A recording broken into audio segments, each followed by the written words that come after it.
Vamos a contarle otros temas. Fíjese, una nueva forma de promover el motociclismo a través del arte es el objetivo del Vintage Moto Art. Veamos de qué se trata esta propuesta.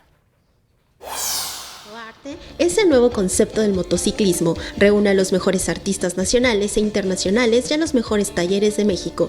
Colores, formas, estilos de todas las épocas que han marcado el gran mundo de las motos y que son la novedad de esta segunda edición en México. Juntamos el motociclismo y el arte en un solo mismo lugar.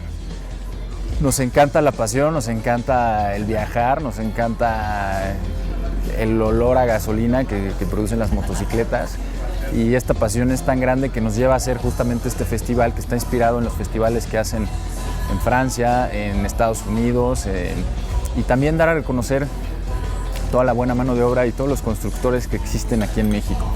El ambiente transporta viajes únicos junto con las pinturas y la modificación en motocicletas como Chopper, Café Racer, Vintage, Modern, Classic, Brad, Tracker, entre otras, así como representaciones artísticas como la fotografía gráfica, pinstripping con la más alta calidad y así llegar a uno más allá de lo que normalmente se conoce del tema de las motos en la ciudad.